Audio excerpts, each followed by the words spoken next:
बदरपुर विधानसभा election की कड़ी में आज मैं राम सिंह नेताजी के ऑफिस पे भी आया हुआ हूँ। यहाँ पे देखिए किस तरीके का स्लोगन लिखा हुआ है, फोरे नहीं झूठे नारियल किए थे जनता के काम। जिस टाइप से स्लोगन है आपको दिखाई दे जाएगा। राम सिंह नेताजी को के ऊपर आम आदमी पार्टी ने एक बार फिर भरोसा जताया है। पिछले इलेक्शन में बहुत मिनिमम मार्जिन की वजह से बदरपुर विधानसभा सीट आम आदमी पार्टी के खाते में नहीं जा पाई। इसी कड़ी में आइए जो कुछ कार्यकर्ता हैं उनसे पूछेंगे और समझेंगे कि किस तरीके का माहौल यहाँ पे दिखाई दे जा रहा है। इसी कड़ी में यहाँ पे कुछ कार्यकर्ता हैं, उनसे बात करेंगे और समझेंगे कि किस तरीके का माहौल है। सर नमस्कार। नमस्कार सर। क्या लग रहा है यहाँ पे नेताजी के ऊपर आदरणीय केजरीवाल ने भरोसा जताया, क्या लग रहा है? बदरपुर चौधरी राम सिंह नेताजी है और वो बड़ी साल से गरीबों की सेवा, कम्बल बांटे, गरीबों की शादी त्योहार के बाद में अपनी सेवा करते हैं। सर्दी में चाय लगाते खड़े रहते हैं। चीफ नहीं, रामबीर सिंह बिधूड़ी जी जो हैं उनके अपोनेंट जो अभी मौजूदा विधायक थे, अब वो सांसद बन गए हैं दक्षिण दिल्ली लोकसभा क्षेत्र से। तो वो कह रहे थे कि इस बार तो बदरपुर विधानसभा में हमें कोई भी नहीं रोक सकता। इसके बारे में क्या कहेंगे? हम बहुत मजबूत हैं यहाँ पे। उनके बारे में कुछ नहीं कहूँगा। हमने नेताजी के लिए मजबूत है। तो इस बार जो पीछे कुछ कसर रह गई थी, इस बार उस कसर को काट देंगे आप? कसर आपको 25,000 से। चलिए, बहुत ढेर सारी शुभकामनाएं। और भी कुछ कार्यकर्ता हैं और नेता भी हैं, उनसे भी पूछेंगे। सर किस तरीके का माहौल है यहाँ पे? माहौल बहुत बढ़िया है। अच्छा, तो किस तरह की तैयारी आप लोगों की चलती रहती है? क्योंकि नेताजी अब बुजुर्ग भी हो गए हैं, तो आप लोग किस तरीके से यहाँ पे मेहनत कर रहे हैं? तैयारी 3 दिन चल रही है। 3 दिन से नेताजी का जनसफर चल रहा है और केजरीवाल जी ने अभी 20 दिन पहले हमको घोषित किया था प्रत्याशी। जब से हमारे रेवड़ी पे चर्चा चल रही है। अब कल से हमारी 2 योजना आ रही है जो केजरीवाल जी ने अनाउंस की है, संजीवनी योजना और महिला सम्मान योजना। महिला सम्मान योजना महिलाओं के अंदर काफ़ी चर्चित है और पॉपुलर भी है। महिला सम्मान योजना के बारे में बताइए ज़रा हमारे व्यूअर्स को। हमने तो हालांकि आतिशी जी का जो है वो समझाया है, लेकिन आप कार्यकर्ता होने के नाते आप समझाएंगे तो वोटरों के अंदर ज़्यादा इस बात का प्रभाव पड़ेगा। 18 साल से जो भी घर में औरतें हैं, लेडीज़ 18 से 80 साल तक की, उसके लिए केजरीवाल जी ने सम्मान योजना निर्धारित की है। जो महिला जिसको कोई पेंशन नहीं आ रही है, जो घर में कोई 12वीं पास करके या घर में महिला जो भी महिला बैठी हुई हैं और जो दिल्ली सरकार की कोई भी स्कीम का लाभ नहीं ले पा रही हैं, वैसी महिलाओं को सरकार जब बनेगी तब 2100 रुपये मिलेंगे, ऐसा ही है? अभी 1000 रुपये मिलेंगे और सरकार बन जाएगी तो 21 रुपये मिलेंगे। अच्छा, और एक संजीवनी योजना है। हाँ। जो 60 साल से ऊपर के बुजुर्ग जो भी है उनको सरकारी और प्राइवेट अस्पतालों में फ्री इलाज मिलेगा, नो लिमिट। वो लिमिट नहीं होगी। तो वो कल से शुरू हो रही है। तो ये केजरीवाल जी की 7वीं और 8वीं रेवड़ी है जो बीजेपी बोल रही है। अच्छा, तो इस बार श्री राम सिंह नेताजी बदरपुर क्षेत्र में भारी बहुमत से जीतेंगे। तो इतनी जो रेवड़ियाँ केजरीवाल साहब बांटने की फिराक में लगे हुए हैं, तो क्या दिल्ली सरकार के खजाने पे वैसे ही कर्ज का बहुत भारी लोड है, तो ये तो और ज़्यादा लोड पड़ जाएगा? इसके बारे में क्या कहेंगे आप? ऐसा बीजेपी आरोप लगा रही है। बीजेपी तो आरोप लगाती रहती है। बीजेपी देखो मध्य प्रदेश में उन्होंने जो हमारे शिवराज सिंह जी जो थे लाडली बहना योजना चलाई। अब महाराष्ट्र में उन्होंने ये किया, हरियाणा में ये किया और करने के बाद बंद कर देते हैं। हरियाणा में 500 रुपये सिलेंडर का भी वादा किया था बीजेपी सरकार ने, लेकिन अभी तक ग्राउंड पे आपको दिखता हुआ नजर नहीं आ रहा है। इसके बारे में क्या कहेंगे? वही तो मैं कहना चाह रहा हूँ, क्योंकि ये जो विधानसभा क्षेत्र है बिल्कुल हरियाणा से लगता हुआ दिखाई देता है। वही तो मैं बताना चाह रहा हूँ आपको कि केजरीवाल जी ने जो बोला 2013 में जब वो कुछ महीने के लिए उनकी सरकार बनी थी तो बिजली पानी फ्री का वादा किया था। और जब 2015 में बहुमत की सरकार बनी तो उन्होंने बिजली पानी मुक्त किया। उसको 2 वादे किए थे। उसके बाद उन्होंने महिलाओं के लिए बस यात्रा फ्री की और जो बुजुर्ग थे हमारे दिल्ली में तीर्थ यात्रा वो श्रवण तीर्थ यात्रा कराई। तो केजरीवाल जी ने जो बोला वो किया। और यही जो बीजेपी बोले रेवड़ी, तो बीजेपी ने जो बोला वो अब तक कुछ भी नहीं किया है। तो इसलिए हताश में वो केजरीवाल जी को रेवड़ी की भाषा बोल रहे हैं। अच्छा, आपके जो मौजूदा आरोप प्रत्यारोप तो लगते रहते हैं राजनीति में, आपके जो मौजूदा विधायक थे उस टाइम में रामदेव सिंह गिदोड़ी, उन्होंने एक ब्रिज का वादा किया था जो नहर के ऊपर आपदा नहर के ऊपर बनने गया, तो इसमें काफ़ी टाइम लग गया। इसके बारे में क्या कहेंगे आप, इससे जनता को काफ़ी परेशानी हुई? ये एक मुद्दा नहीं है, ये तो मुद्दा अनेक मुद्दे हैं। नहीं 32 साल से वो यहाँ विधायक रहे हैं, कभी नहीं रहे हैं। तो उन्होंने जब भी आए नए नए वादे किए। जब श्री राम सिंह नेताजी 2008 से लेकर 2013 तक विधायक बने तो जैतपुर मोड़ पे काफ़ी जाम लगा था। तो उस समय NTPC जो अभी बंद हो गई चल रही थी। तो नेताजी ने उस समय वादा किया था कि जो हम जीतेंगे इसको हम दीवार को पीछे करेंगे। तो नेताजी ने अपने कार्यकाल में 2009-10 में उसको 25 फुट पीछे किया। तो केजरीवाल जी जब ये रामदेव गिदोड़ी जी दोबारा आए, इन्होंने बोला कि अगर मैं जीतूंगा तो 100 फुट पीछे करूँगा।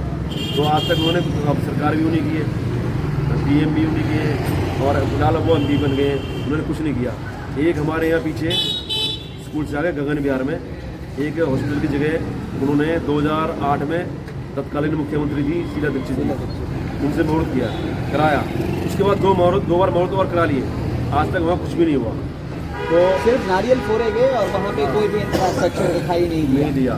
और एक आप जब बदरपुर से आते हो तो पहाड़ी पे खदानें हैं। नेताजी ने अपने समय में पीली मिट्टी भरा के उसको 2 स्कूल बनाए, एक मिडिल क्लास स्कूल बनाया, एक सीनियर सेकेंडरी स्कूल बनाया। और वही काम आप रामदेव गिदोड़ी जी के बारे में पूछ रहे हो, उन्होंने क्या किया, उसमें पूरी दिल्ली का टुकड़ा भरवा दिया, जहाँ की आने वाले 20 साल तक उसमें कुछ भी नहीं हो सकता, पेड़ भी लग सकते।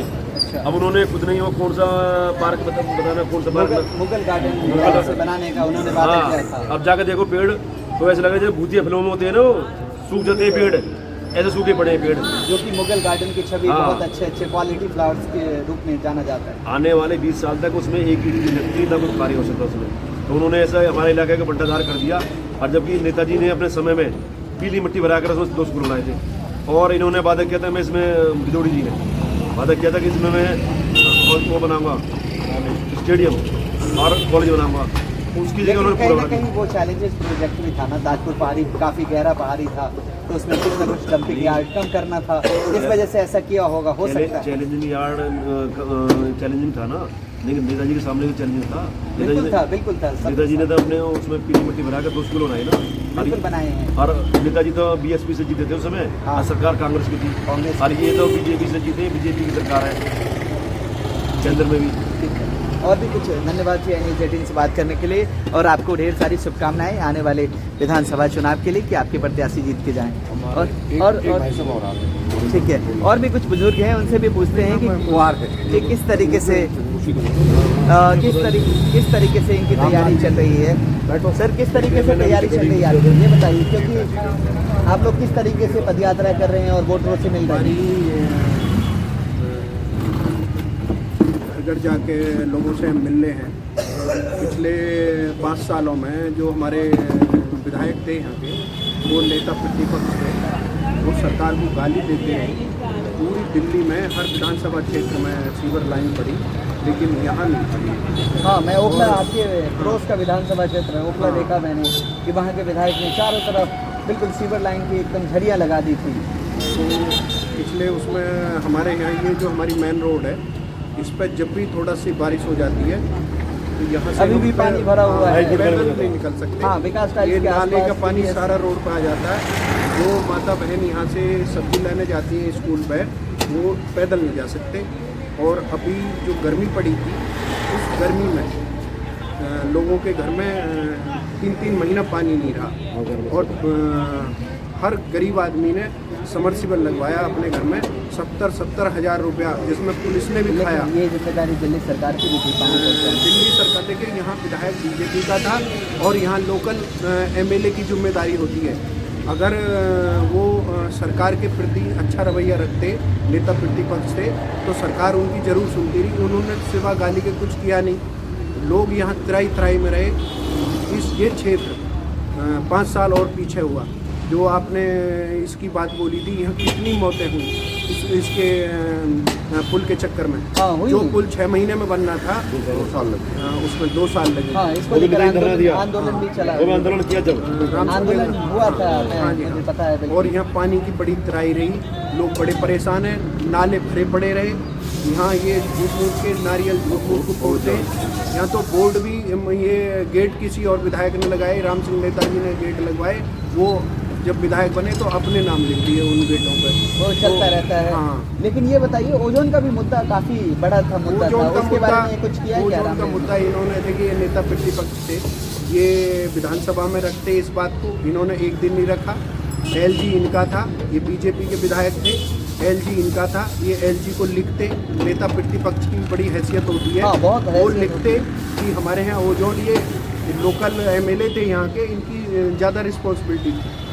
उन्होंने वादा भी किया था पीछे हाँ। विधानसभा चुनाव में कि अगर हम जीत के आएंगे तो ओजोन वाली जो पिछली बार को हटाएंगे यहाँ। ये जो हमारे मनोज तिवारी सांसद हैं, वो यहाँ आए थे, उन्होंने यहाँ कहा था कि दिवाली तक ओजोन हो जाएगा, लेकिन उन्होंने कुछ ऐसा किया नहीं, कि हमेशा सिर्फ झूठ बोले। अभी गोजोन हुआ नहीं है, नहीं, कुछ परमानेंट नहीं, जोन है। कुछ नहीं हुआ, ओके। ना सीवर हुआ, ना ओजोन यहाँ से गया, यहाँ बड़ी समस्या रही, यहाँ नाली हमेशा भरी रही, गंदगी हमेशा रही यहाँ। हाँ, वो रोड पे पानी दिखता हाँ। हुआ नजर आता है।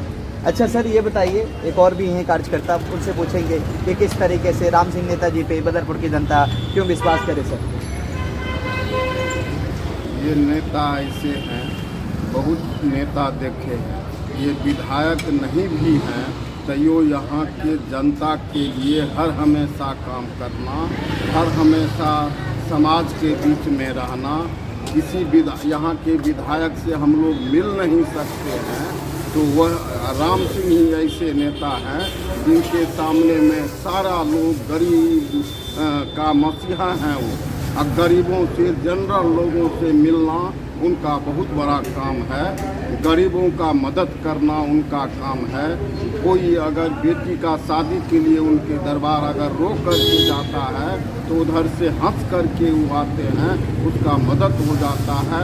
कोई बुजुर्ग, कोई बच्चा बीमारी के लिए जाता है तो उनका वो मदद करते हैं।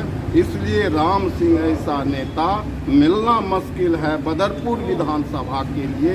इसलिए सारे जनता से अपील करते हैं और सारे जनता इस बार मन लगा लिए हैं जो हमको राम सिंह नेताजी को ही लाना है।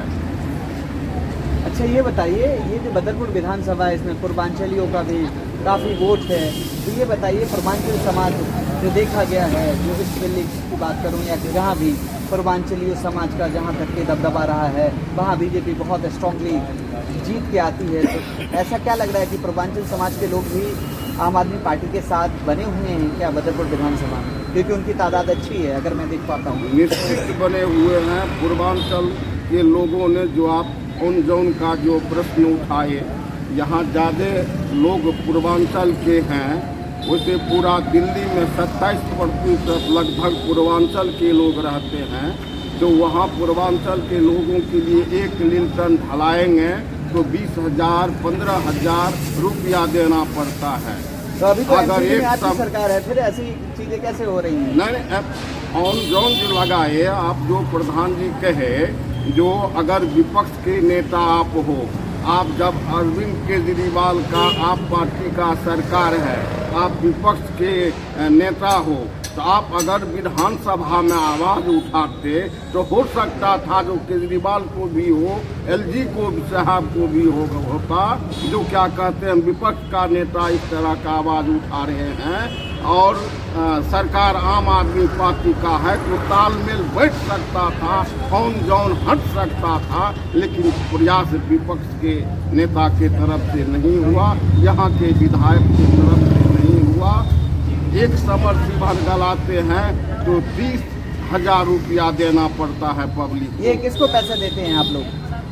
यहाँ के लोग पुलिस को देते हैं। अच्छा। अगर सरकार में जाता तो समझते जो सरकार में गया है तो वो हमारा पैसा है। तो पुलिस को इस तरीके से इतना पैसा देना पड़ता है अगर हम समरसेबल डालते हैं तो? समरसेबल वैसे डालना हाँ। ये इलीगल है। हाँ, तो अगर करता तो है, तमाम गरा हुआ है। पानी नहीं मिलेगा तो क्या करेंगे? क्या करेंगे? पानी एक रोज मजबूरी के तौर पे हम लोग समरसेबल डालते हैं। हाँ, नहीं डालेंगे तो पानी अच्छा, यहाँ पे पिएंगे। पानी का पाइपलाइन डला है या नहीं डला? हाँ, इसमें पानी तो डला हुआ है। अच्छा, पानी अभी अभी डला है? जब नेताजी विधायक ना डला हुआ, पहले क्या जब नेताजी विधायक थे, जब पानी आता था जब से कभी आता है, विपक्ष कभी के नहीं नेता बने हैं ना ये रामवीर गुरु जी, नहीं। जब से पानी बंद हो गया। आप इससे दूर नहीं जा सकते। अगर 5 साल की बात करें, पीछे के 5 साल में आपकी ही पार्टी के नेता जो नारायण दत्त शर्मा, वो भी विधायक थे यहाँ पे, उन्होंने क्या किया? उस समय सवाल तो आप पे भी उठेंगे ना, ऐसा नहीं कि आप 5 साल सत्ता से बाहर रहे इस अभी विधानसभा। पिछले 2 साल से परेशानी हुई है पानी की। परेशानी 2 साल से हुई है। ठीक है। इतना और अभी दिक्कत है, एक रोड छोड़कर एक केजरीवाल जी- रोड पानी मिलता है यहाँ, समझे ना। हाँ, वो आप ये मान लीजिए रोड पर एक इनका ऑफिस है संजय प्रधान जी का, उसमें लोग पानी लेने के लिए, कुछ लेने के लिए वहीं पर सारा ये मार्केट का जितना दुकान है संजय प्रधान जी हाँ, के प्रधान जी यहाँ ने भी बहुत जनसेवा हाँ। करी है। हाँ, और जन सेवा कर रहे हैं प्रधान जी। बिल्कुल, वो दिखता रहता है हम लोगों हाँ, को। नेताजी तो दूर हैं, तो यहाँ हम लोगों के बीच में संजय प्रधान जी है, तो सारी समस्या को हम लोग संजय प्रधान जी की समस्या का हल करते हैं। प्रधान जी, एक और लास्ट कमेंट आपसे लेंगे कि आम आदमी पार्टी जो बदरपुर यूनिट्स हैं वो सारी एकजुट है, इसमें गुटबाजी तो कहीं दिखाई नहीं देती है। नहीं, फिलहाल तो कोई नहीं नजर नहीं आ रही गुटबाजी। अच्छा, हाँ, अभी सब साथ ही है। क्योंकि बहुत सारे जो मौजूदा काउंसिलर थे वो भी टिकट के लाइन में लगे हुए थे, जो मेरे पास आंतरिक सर्वे था, क्योंकि हम लोग भी करते रहते हैं। तो ऐसा तो कुछ नहीं है कि नेताजी के नाम से, क्योंकि बड़े चेहरे होने की वजह से जो भी गुटबाजी रहती है वो कहीं ना कहीं कम हो जाती है। इस बारे में क्या कहें? टिकट मांगने का सबका अधिकार है, हर कार्यकर्ता का जो पार्टी से जुड़ा हुआ है, पार्टी से जुड़ा हुआ सब टिकट मांगते हैं। बिल्कुल, लोकतंत्र में सबका अधिकार तो है ही। और टिकट जब अनाउंस हो जाती है तो सब साथ मिलकर काम करते हैं। धन्यवाद आपको, ढेर सारी शुभकामनाएं कि आने वाले चुनाव में आपके कैंडिडेट राम सिंह नेताजी बदरपुर से चुन के जाए, और जो आपने वादे किए हैं विकास को लेकर बदरपुर विधानसभा में, आप लोग बहुत खरे उतरे अपने वादों के। धन्यवाद। CI News 18 से बात